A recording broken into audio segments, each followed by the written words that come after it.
தூக்கம் நல்லதுதான். மதிய வேளையில் வரும் பொழுது சேர்ந்து வரும் அறிகுறி தென்படாமல் இருந்தால் நல்லது. மனிதனுக்கு தூக்கம் என்பது உயிர் வாழ்வதற்கு அடிப்படை தேவையாகும். உணவு, நீர் போலவே தூக்கமும் உடலின் அனைத்து செயல்பாடுகளையும் சீராக வைத்திருக்கிறது.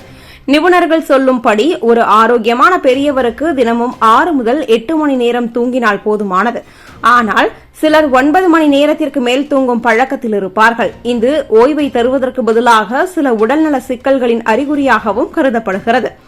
9 மணி நேரத்திற்கு மேல் தொடர்ந்து தூங்குபவர்கள் பெரும்பாலும் உடலின் சோர்வு, இரத்த சோகை, ஹார்மோன் சிக்கல், மன அழுத்தம், மறைமுக நோய்கள் போன்றவற்றால் பாதிக்கப்பட்டிருப்பர்.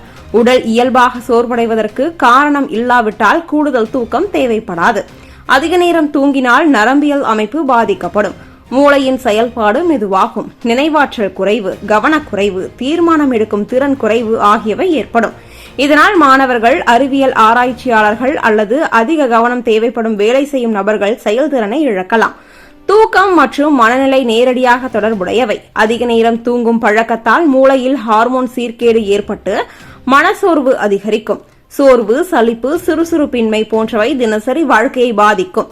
சிலர் காரணமின்றி சோகமாகவோ சினமாகவோ இருப்பது கூட அதிக தூக்கத்தின் விளைவாக இருக்கலாம்.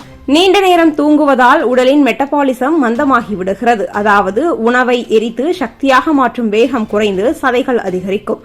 இதனால் திடீரென உடல் எடை அதிகரிக்கும். அதிக எடை, அதனுடன் தொடர்புடைய இதய நோய், மூட்டுவலி போன்றவை தொடர்ந்து வரும். அதிக நேரம் தூங்குபவர்களுக்கு டயபெட்டிஸ் ஏற்படும் வாய்ப்பு அதிகம் என மருத்துவ ஆய்வுகள் காட்டுகின்றன. காரணம், இன்சுலின் சுரப்பு பாதிக்கப்படுவதால் இரத்த சர்க்கரை அளவு கட்டுப்பாட்டை இழக்கும். இதோடு உயர் இரத்த அழுத்தம், இதய துடிப்பில் மாற்றம், உடலின் அலர்ஜி பிரச்சனைகள் ஆகியவை அதிக தூக்கத்தின் விளைவாக வந்துவிடுகிறது. அதிக தூக்கம் உடல் நலத்தையே அல்லாமல் வாழ்க்கை முறையையும் பாதிக்கிறது.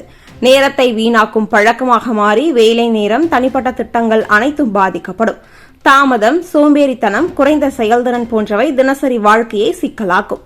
அதிக நேரம் தூங்குவது அடிக்கடி நிகழ்ந்தால் உடனடியாக மருத்துவரை அணுகி காரணத்தை கண்டறிய வேண்டும். இரத்த பரிசோதனை, ஹார்மோன் சோதனை அல்லது தூக்க ஆய்வு மூலம் காரணம் வெளிச்சத்திற்கு வரும். அதோடு வாழ்க்கை முறையை சீராக்கி ஒழுங்கான நேரத்தில் தூங்கும் பழக்கத்தை உருவாக்கிக் கொள்ள வேண்டும். உடற்பயிற்சி, சத்தான உணவு, மன அழுத்த கட்டுப்பாடு ஆகியவை தூக்கத்தை இயல்பாக வைத்திருக்க உதவும். அதிக தூக்கம் நல்லது என்பது ஒரு தவறான நம்பிக்கை. அளவுக்கு அதிகமான தூக்கம் உடலின் சோர்வு, நோய் அல்லது ஹார்மோன் சிக்கலின் அடையாளமாக கூட இருக்கலாம். எனவே சரியான அளவிலான தூக்கம் மட்டுமே உடலை ஆரோக்கியமாக வைத்திருக்கிறது என்பதே மருத்துவ ரீதியிலான உண்மை.